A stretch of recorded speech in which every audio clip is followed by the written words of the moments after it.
You know, I've been doing this a long time. Seen so many movies at this point that I feel like there's very little that can surprise me or shock me. But every once in a while, I come across a movie that I just can't get my head around. Usually, they don't fit into any sort of list that I can make because they're so bizarre. So this is a list of 10 more just insane and weird films that I've come across that defy description. And yeah, prepare your mind hole. Number 10.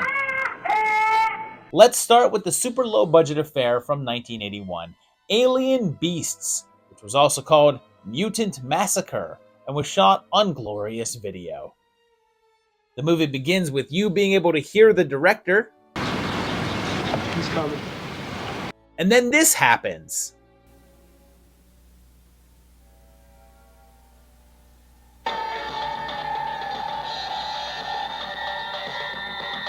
So you see why I picked this one, right? These guys, I guess, are government agents, and they've lost touch with their point man, and they're clearly very professional. Repeat. Yeah. Yes, sir. Yes, sir. Yes, sir. Yes, sir. Yes, sir. Hey, sir. Assert yourself. Yes, sir. It's been a long mission, sir. All right. A lot of the exposition is delivered through these title screens that are supposed to be like warning messages to the military, and people become infected from radiation from alien meteorites, mutating and attacking people, intercut with footage of an old man and a woman with a painted face for some reason. The infected people start a rampage, and this editing is just wild. It's like some sort of art project and weird experimental piece. It's not like it really has a story, but it does have a several minute sequence of one of the female alien beasts stripping topless and then hanging out and swinging nunchucks around while the cameraman has difficulty keeping the camera steady. And yeah, this is like some sort of psychedelic fever dream. I'm not joking. It's like a weird Tim and Eric skit, but not tongue-in-cheek. Like there's this bulletin about an agent being destroyed by an energy blast, and it's on screen while a voice repeats it like 4 times. I repeat, our agent Sarah Shell, who has been murdered on the lawn, and her assassin have been destroyed by the mutated Neil's energy blast. This is weird. Weird. It even just straight up repeats scenes. Yes, sir. Yes, sir. Yes, sir. And this was written and directed by Carl J. Suckling. And it was his first film.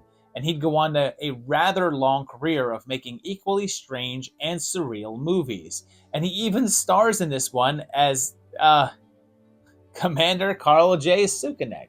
And here's a sample of his acting style. So now it's hunt down time. Okay? Right. Everybody following me? Yeah. Okay. Now, I want you all to go out there and kick ass. And look, I'm saying this in a nice way, actually, because this is just such a bizarre watch. But this is like checking out the movie that a couple of the 10-year-olds down the street made one weekend that they were bored. Don't believe me? Watch this fight scene.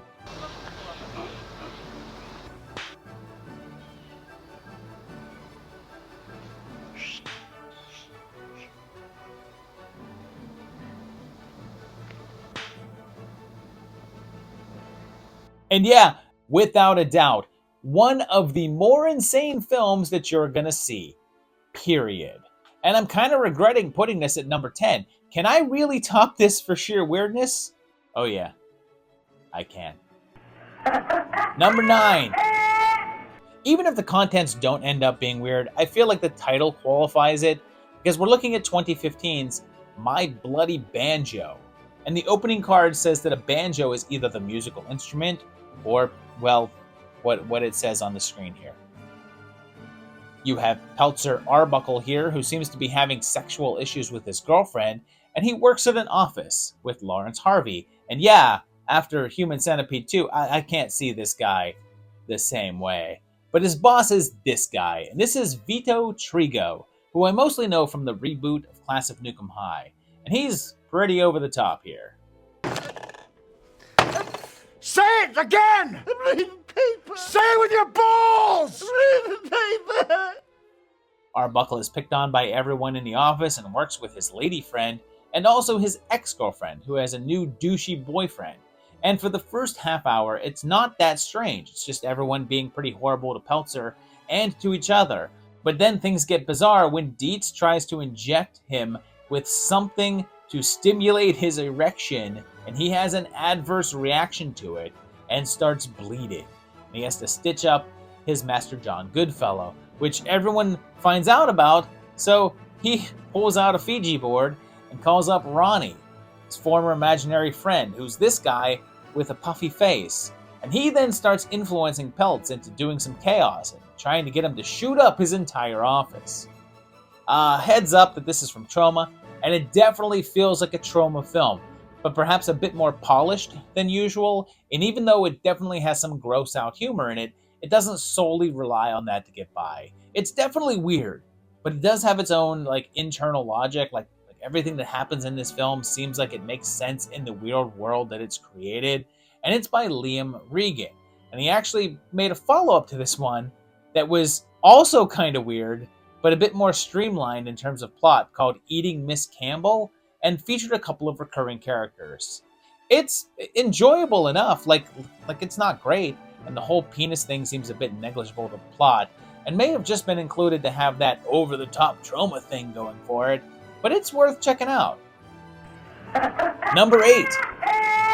This next one goes back to 1986, and it's The Abomination. And it confusingly opens with a montage of clips from the film. And it's all the gory bits. It's literally all the gory bits. It's like they started their own movie with a trailer for the movie, but one that shows you everything. It's really weird. I guess it's a dream this guy is having because they show him waking up from it about 7 times.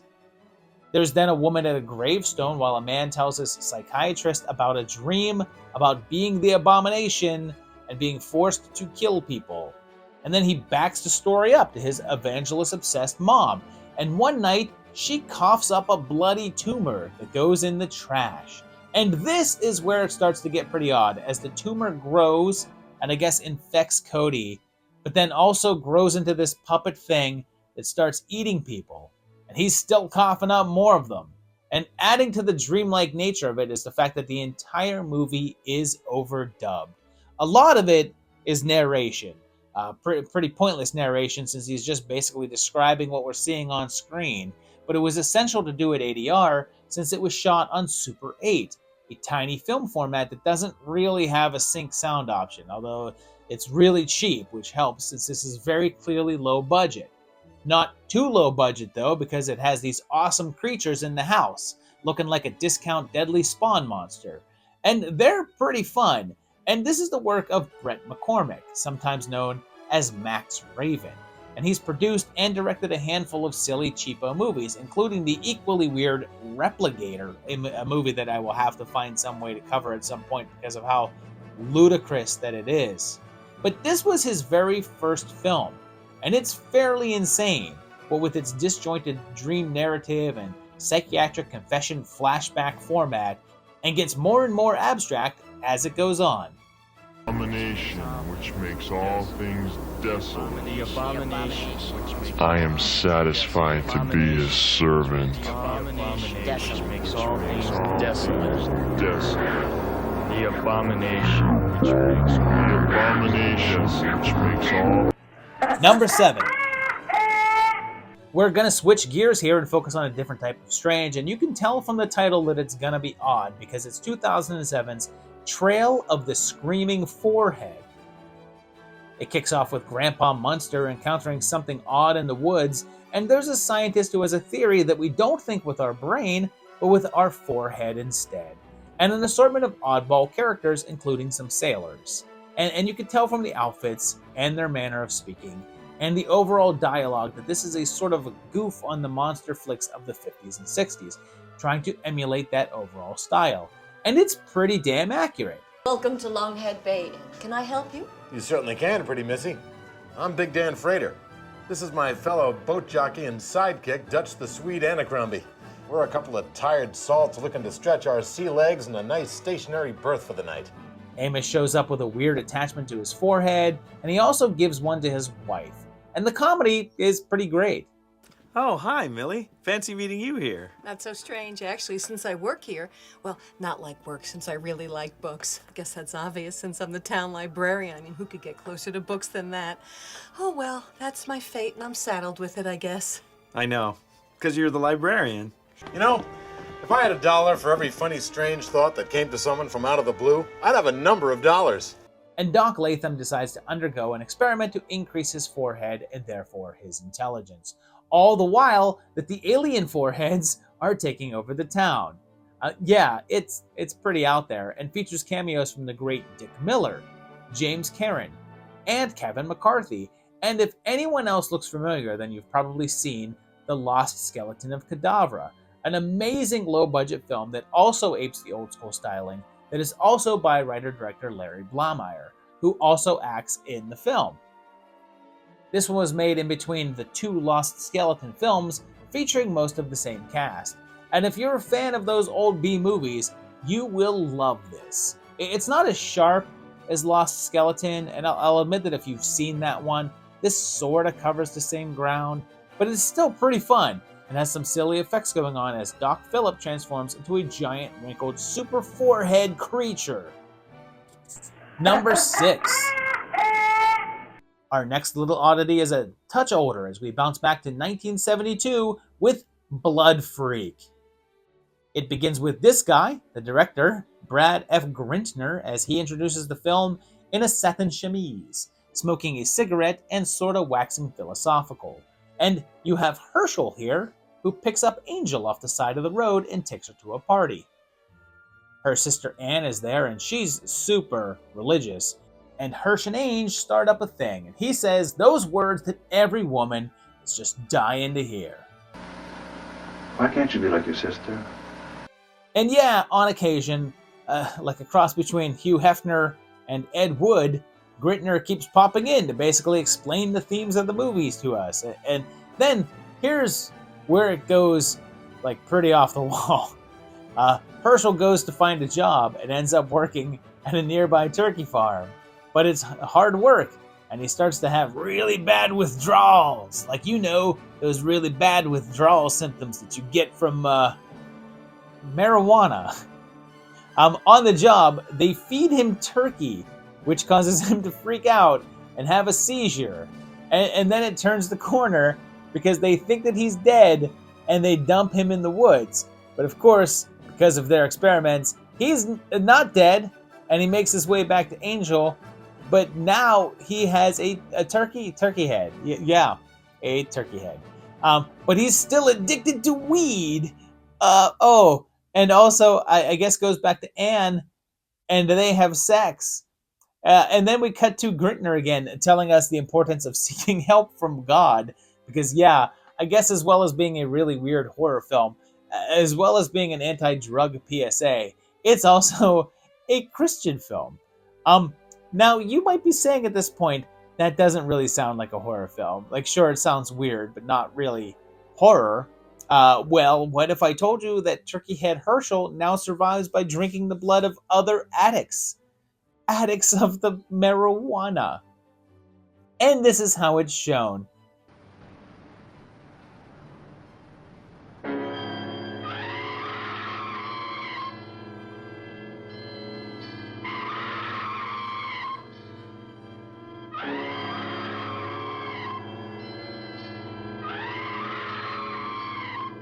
And at least this couple is shown shooting up, something that you would actually refer to as an addict, and it's pretty freaking ridiculous. Like, warning though, if you don't like this kind of thing, there is some actual animal death in the movie. And also, it's one of those movies that has an ending and then just keeps going on for like another 10 to 15 minutes. But in this one, it's to sermonize a while longer.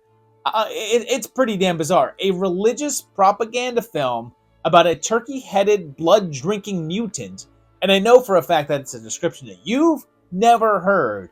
And meanwhile, I'm not making this up. It ends with the director giving us a speech about finding religion and all that, and avoiding drugs, while smoking a cigarette and coughing his way through the monologue.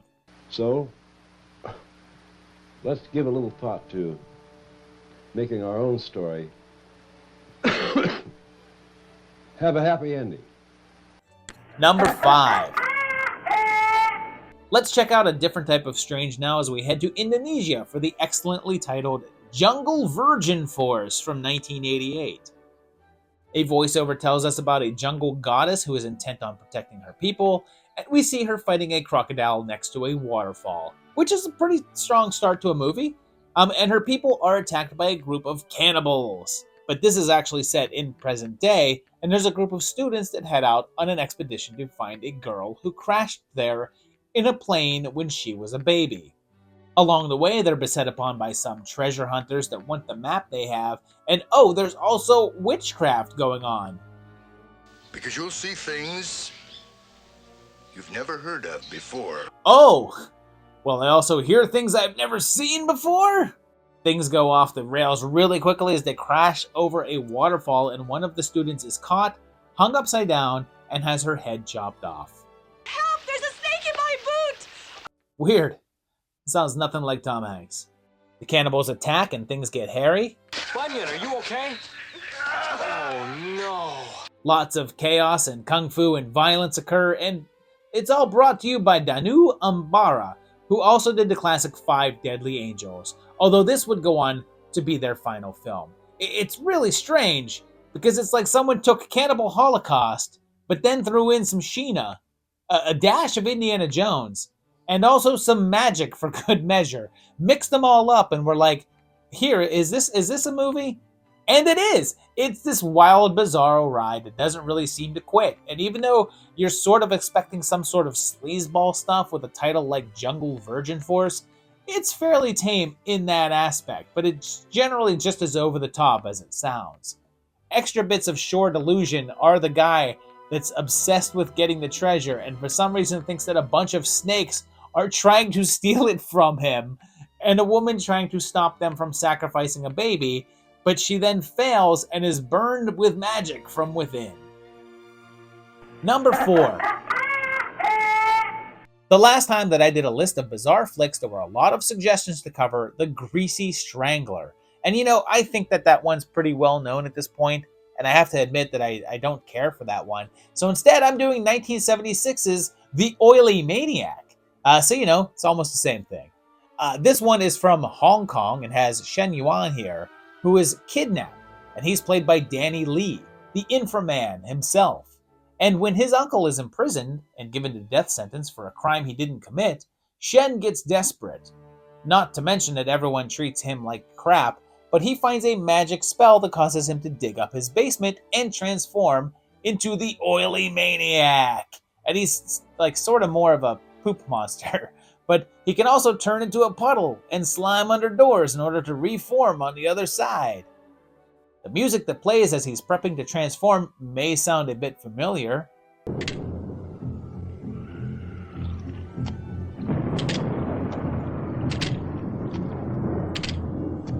And he can transform by literally showering himself in gasoline and then pouring out through the faucets of criminals. It's basically a proto-Toxic Avenger as a meek nerd transforms into a hideously deformed monster who fights crime by killing it. But this is from 1976, and from the Shaw Brothers, famed kung fu company who produced hundreds of flicks from the era. But this one is an oddity. But here's the odder thing. This isn't the first Oily Maniac movie, and it wouldn't be the last, since it's based on an actual piece of Malaysian mythology called the Orang Minyak, literally oily man, and is a creature fueled by vengeance.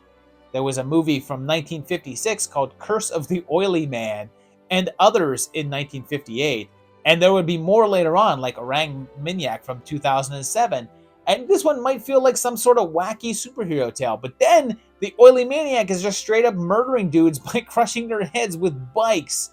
And weirdly, considering the amount of nudity and sexual assault in this one, it's like it traded the sleaze factor with Jungle Virgin Force. Like if you had told me that this would be the more inappropriate for all audiences of the two films, I'd have been shocked. Number 3. This one's gonna get pretty crazy since we're moving on to 1990's The Suckling, and starts with a woman going into a hospital which has naked nurses with axes. I guess, but it's a dream, but it's not. And she's the sole survivor of some horrible situation. And we flash back to the young couple heading to an illegal abortion clinic run out of this shanty town, since this is set in 1973, pre-Roe versus Wade. But it's also a brothel. But when she wants to back out of it, they drug her and terminate the pregnancy and flush the fetus down the toilet.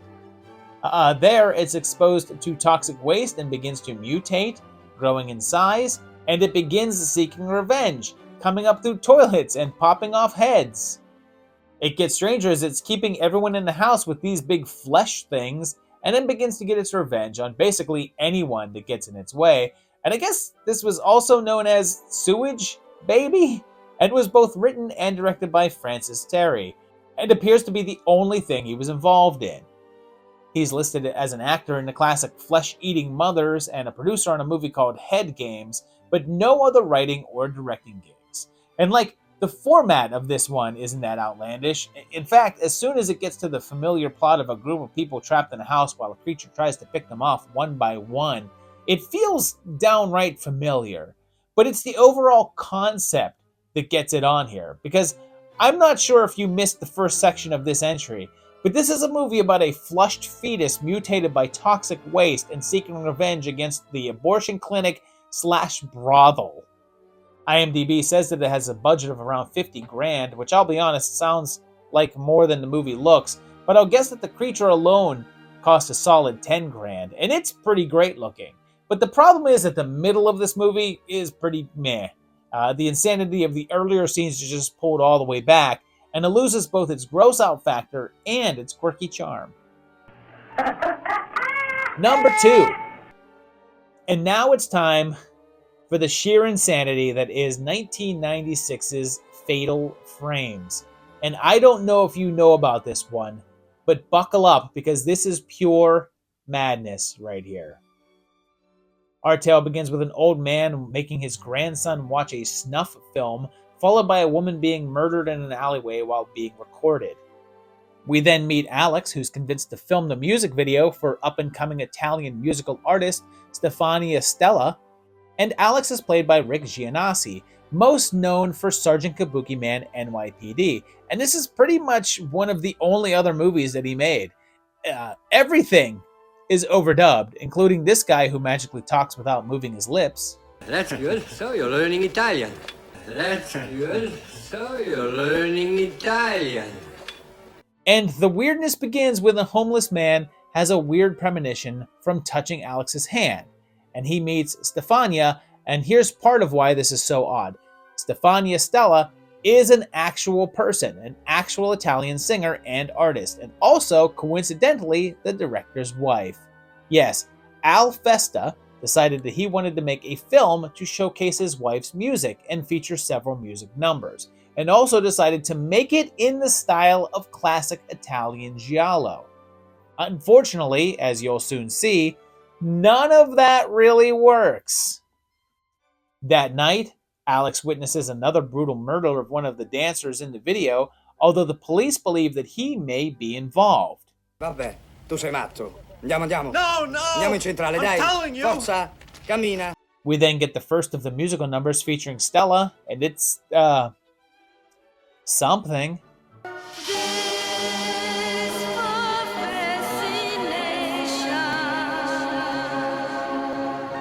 And it's just like, if this was a parody of giallo, like something like the movie The Editor, I'd think it was hilarious. But this is someone trying to earnestly recreate the feeling of the classics and comedically failing on every level.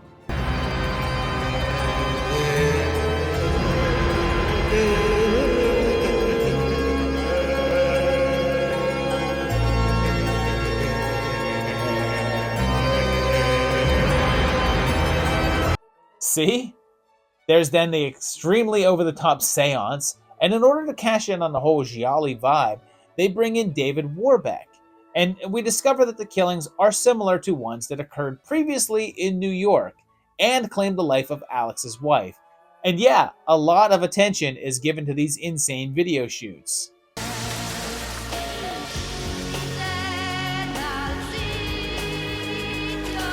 And I think that Gianassi is channeling the samurai cop here with the long hair and this ball cap. And then Trash comes strolling in, followed shortly by Dr. Loomis. But you may notice that he sounds a bit different. It probably came off during the struggle. Or else the killer dropped it as he ran away. And we'll talk about that more in a second. But there's also a cameo from the tall man himself, because as ridiculous as this movie is, the cast is just stacked. And yeah, everything is just so over the top and silly. And if you're a Suspiria fan, they pretty much just knocked off all the bright colors all over everything bit here and throw in some wackiness.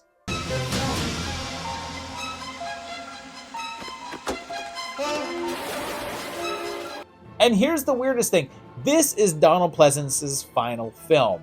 He actually died partway through filming, which is why they had to get someone else to come in and dub in his voice. So, with half hour of the movie left to go, they decided to write him out of it. And this is how they did it. Calling from the airport, Commissioner. I must be home for Halloween. Looks like an old case has been reopened.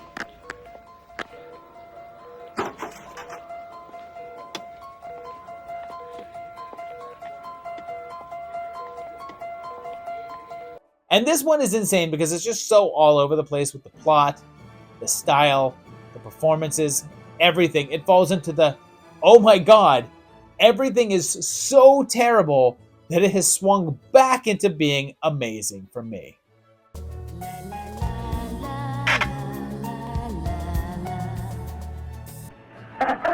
Number 1. We're ending this list in the absolute strangest way that I possibly can, and there's really not much weirder than Trash Humpers from 2009. It's shot on really low-end video, and there's people humping trash cans within 30 seconds of the film's start, and it's like, I guess it's meant to be old people, or at the very least people wearing old people masks. So it's this gang of senior citizens and their adventures around Nashville, Tennessee, and they're mostly up to no good, vandalizing and destroying an abandoned home, drinking in parking lots, and just generally destroying things everywhere they go. They taunt a young boy playing basketball when he can't make the shots, and then constantly chant, make it, don't fake it, over and over again. Make it, don't fake it, make it, god damn it, make it, don't fake it. When the little boy starts imitating their chaos, they encourage it. And there's also these two guys in hospital gowns with a hat that connects their heads together, who serves them pancakes, but they force them to eat them instead, but with dish soap in lieu of syrup. And yeah, it's really, really strange. There's no story to it. It's just nonstop insanity of this group's adventure with very little dialogue. And it was brought to you by Harmony Korine. And right now, if you didn't know about this movie and do know about Harmony Korine, you're saying, oh, yeah, that makes sense. But then there's others of you that are saying, who's Harmony Korine? And he's a noted indie filmmaker with a taste for the eccentric. Sure, he's made some more known things like Kids and the somewhat notorious Spring Breakers. This one came out in between those two bigger hits and definitely represented his more, well, out there side. He had just finished doing the film Mr. Lonely with Diego Luna as Michael Jackson and Samantha Morton playing Marilyn Monroe, his highest budget and I guess most studio film of all, and was pretty disillusioned with the whole industry and wanted to make something quick and dirty, and holy crap did he nail the dirty part. This is weird and a little monotonous, and it's not really a movie, it's an experience, and it's pretty disturbing. The old people masks look like masks and are spooky enough that these people just look creepy, and their activities eventually include murder. And I'm telling you right now, it's not an easy watch. Like sometimes my number 1 film is a recommendation. Like, this is my top film on this list, and you should check it out. But here, it's number 1, because I'm not sure if I can really think of much that's weirder. Did you get that? Make it, don't take it. So there you have it, 10 films that defy description, and belief, and plot. But yeah, there's a lot of fun in this list. I actually really enjoyed most of these. I think there's only one or two that I wouldn't revisit, but a lot of these were pretty bizarre and strange, and a good time of me just sitting there going, what is going on here? What is this? And yeah, let me know if you've seen any of them. Let me know if you enjoy these. If you had the same feeling of watching it, being like, what? Let me know even stranger films down below in the comments. I want to hear it. And as always, like the video, hit the subscribe button if you like what you see on the channel, and if you can, go to my Patreon page at patreon.com/movietimelines. You can help support this channel like these guys do. I appreciate them, and I appreciate you for watching. And I'll see you very shortly for another great one. Thanks a lot, guys. Bye-bye.